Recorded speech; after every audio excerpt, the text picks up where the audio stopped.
मकर संक्रांति का त्योहार था। अलीगढ़ की सड़कें रंग बिरंगी पतंगों से भरी हुई थीं और आसमान एक जीवंत कैनवास बन चुका था।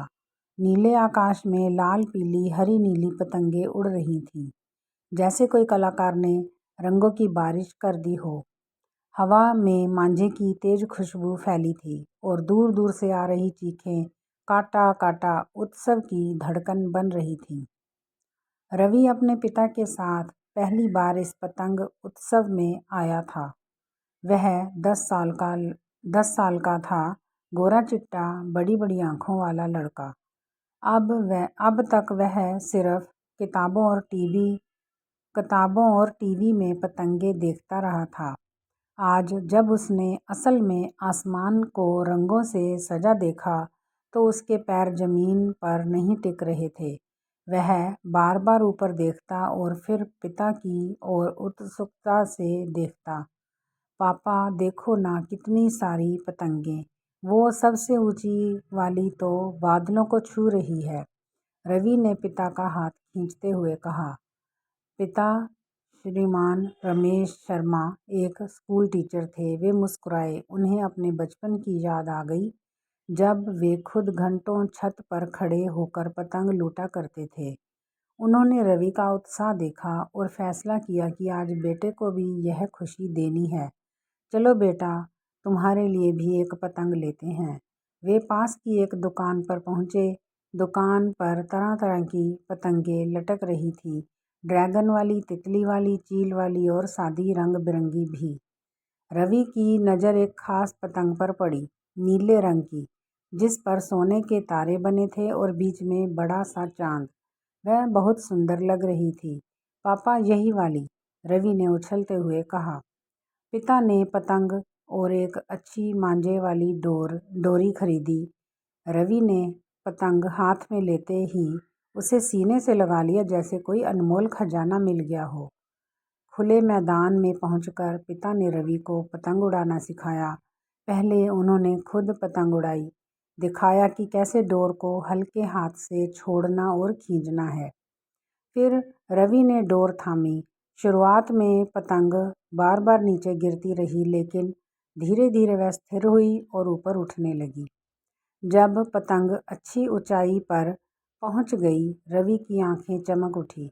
वह डोर को खींचता, छोड़ता और पतंग हवा में लहराती हुई और ऊपर जाती। लेकिन कुछ देर बाद उसे लगा कि उसकी पतंग दूसरे बच्चों की पतंगों से कम ऊंची उड़ रही है। वह चाहता था कि उसकी पतंग सबसे ऊपर हो, सबसे चमकदार दिखे। पापा देखो ना, मेरी पतंग और ऊपर क्यों नहीं जा रही? लगता है ये डोर उसे रोक रही है। अगर डोर ना होती तो यह कितनी ऊंची उड़ती, रवि ने उदास स्वर में कहा। पिता ने मुस्कुराते हुए कहा, बेटा, डोर ही तो पतंग को उड़ाती है।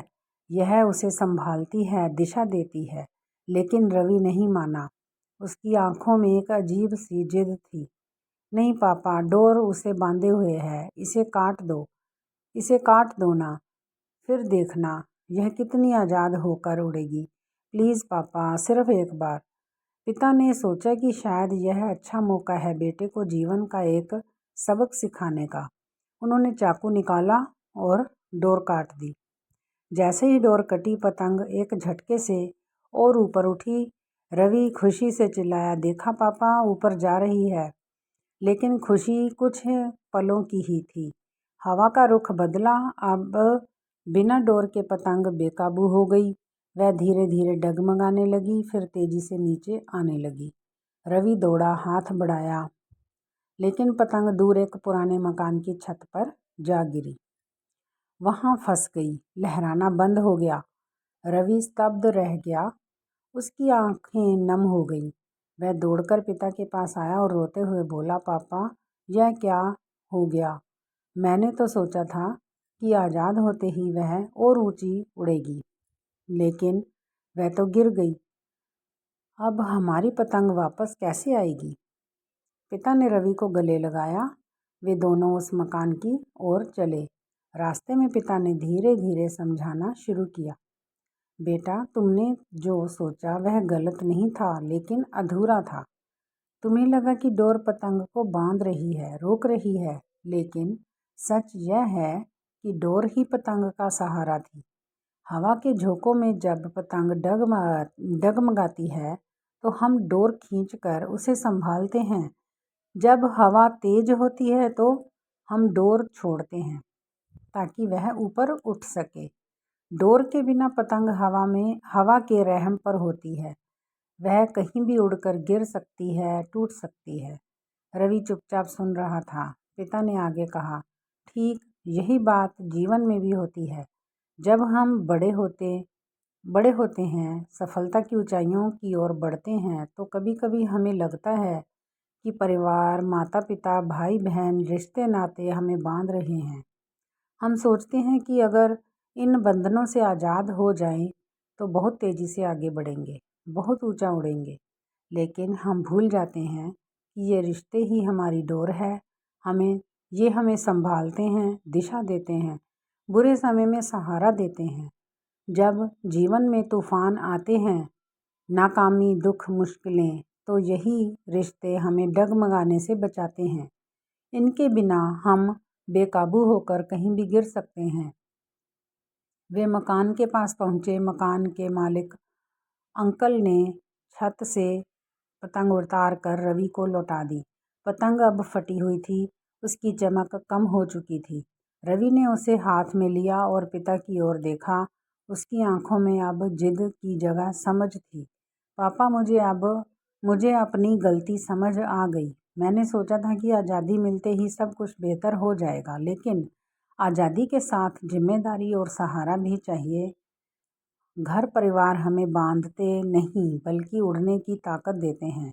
पिता ने रवि के सिर पर हाथ फेरा। सही कहा बेटा, सफलता की सबसे ऊंची उड़ान भी तब तक अधर में लटकी रहती है जब तक नीचे सहारा देने वाली डोर मजबूत ना हो।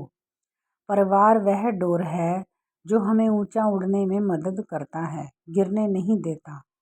इसलिए इन्हें कभी काटने की सोचना भी मत। इनकी कीमत तब समझ आती है जब ये ना रहे।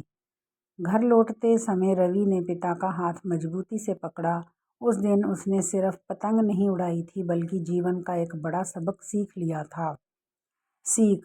कई बार हम युवावस्था में या सफलता के नशे में सोचते हैं कि परिवार के नियम, रिश्तों की जिम्मेदारियां हमें पीछे खींच रही हैं।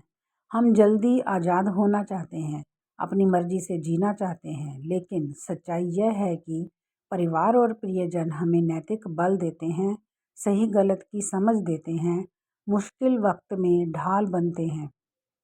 वे हमें प्रेरणा देते हैं, विश्वास देते हैं। बिना उनके सहारे सफलता की उड़ान ज़्यादा देर तक नहीं टिकती। इसलिए उन्हें कभी बोझ मत समझो। वे तुम्हारी सबसे मजबूत डोर हैं जो तुम्हें ऊंचा उड़ने में मदद करती हैं, गिरने से बचाती हैं।